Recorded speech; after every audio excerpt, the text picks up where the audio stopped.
Hey, it's been a minute since the last video. Now, I'm sure all of you are doing well. I know the title in this video is different from my regular deep dives. Hear me out. Ever since I started this Kendrick series, I've been brainstorming ideas for projects and singles, but only if they have any form of significance in artist's discography or in music. Now, before I start discussing this project, I need to mention one thing. It's not a record, therefore I will not treat it as such. I'll be going through key tracks, my criticisms, and making my final verdict. Now, with that out of the way, let's get into the making and the B-sides projects, Untitled, Unmastered. I got a bone to pick. So far, Kendrick has been on a wild run with 3 records that had so much to say, but he doesn't sacrifice the music. Now, I've already done reviews of his past 2 records. I'll put the links in the description for you guys to check out. So what is Untitled Unmastered? Well, it's not an album, it's more of a compilation B-sides collection of songs that span from 2013 to 2016, which are from sessions of To Pimp a Butterfly. What surprised me is that some of these songs have been played publicly, and then after the Grammys happened, there was a huge demand for this unreleased music. Of course, one of the songs on this project was from the Grammys performance. Everything on this record doesn't have an actual name. All of them are untitled with a date. It's more about where Kendrick was artistically, so even with this being a side project, I wasn't planning on taking this seriously to begin with. However, I was blown away about how great it is. Every single track does have something to bring to the table and showcases the points of development in the making of T-Pap. It's interesting because none of the tracks are finished. They're basically coming from the vaults. Doing something like this in this fashion reminds me of how Prince handled the creation and output of the Black Album, like very minimal and just mostly music. Now, because I'm not going to treat it as an album, I won't go through every song. First, I'll be going through a few key tracks that I think best represent the project. Here it is. Ba-bam!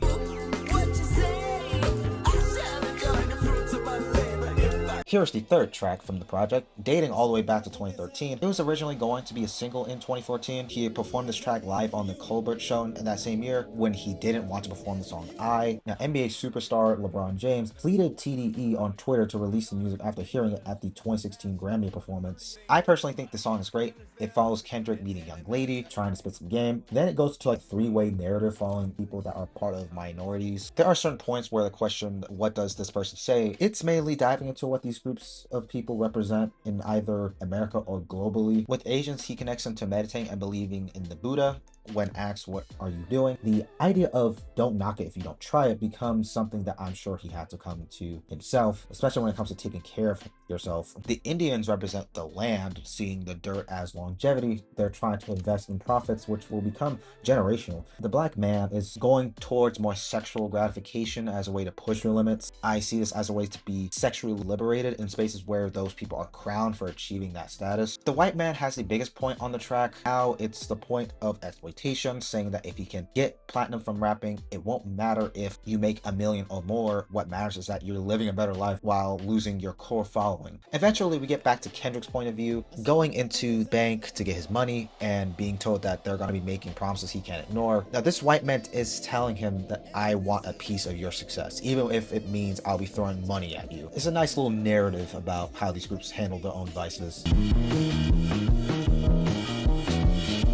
This is the 5th track. Who am I kidding? It literally says it in the title. The track dives into that same despair from the song You, but Kendrick is more level-headed this time around. It's like he's released all of his pent-up rage about not fucking with society and saying that justice isn't free. He engages in self-destructive behaviors like drinking and basically shooting someone by creeping up on them and getting away with it. Anna Wise provides short vocal segues from section to section of the song, having a short list of ways someone could die. The production definitely gives off that era of T-Pap with the saxophones, as far as hi-hat hits and off-kilter drums here and there. Punch and J-Rock also dive into the self-destructive behaviors about gambling and gluttony. It's like the narrative has been pushed to this person being so far on the deep end, having trouble sleeping at night, losing their faith. I would say that this is basically a mental picture of what it's probably like to experience the cost of fame and dig yourself into a hole.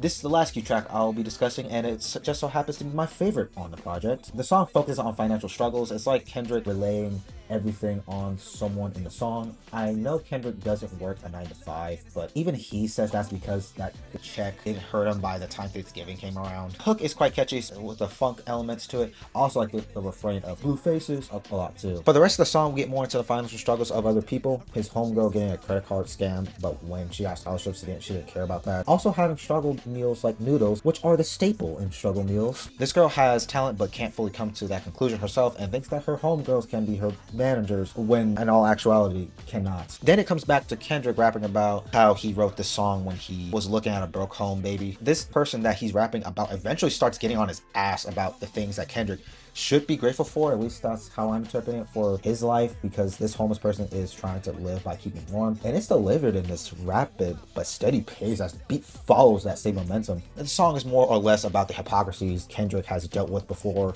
and is still dealing with, despite having criticizing others for things they probably can't control. Is this real? Is there poetic license? Like Now it's time for my criticisms. While I do enjoy this project, there are some things I need to point out. The first and most obvious one is some, if not all of the tracks have a demo quality to them. I know it's the point of the project. The songs I just pointed out earlier, I would say they sound damn near finished. They have clear narratives, clear structure, and great songwriting. There are some moments when the production doesn't truly stick, like on the song Untitled 02, which doesn't sit well with me, especially when it comes to Kendrick's vocal performance. It sounds a little all over the place when the hazy atmosphere alongside a trap beat, which is fine, but it's one of my least favorites. Untitled 04 has some weird points where it's just vocals whispering in my ears, and the mix is soaked in reverb and echo, with the guitar being lazily executed by being buried in the background. The vocals give a haunting feel, but I think that it's a little too dumbed down even for Kendrick lyrically. While yes, these are outtakes, I have to be willing to consider these moments into consideration though. The last one I will mention is Untitled 07, and it's only for the second half where there is raw audio of them kind of fooling around to see what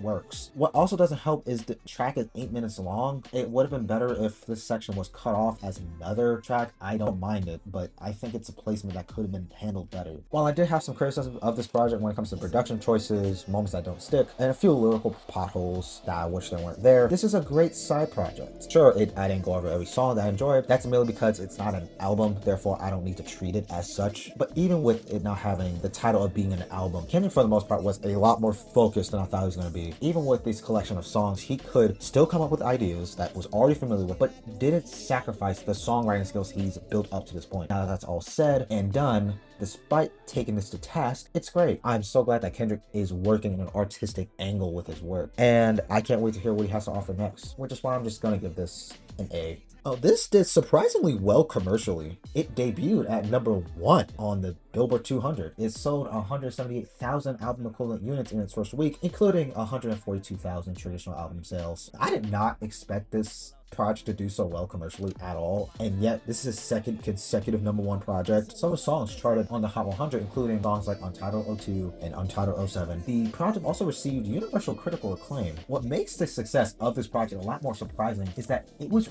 right behind other projects like Views from Drake and For Your Eyes Only by J. Cole. Again, the fact that this hit #1 tells me a lot more about Kendrick's commercial success in his career. That was Untitled Unmastered. Let me know what you guys think. As I said in the beginning, I've been brainstorming some ideas, so I'll be covering releases that have any significance in his catalog. And yeah, it's gonna be a shorter video. I've been doing other things outside of YouTube. But yeah, this is gonna be a shorter video, and this has been Mochi Does Reviews. And as always, I'll see y'all in the next video.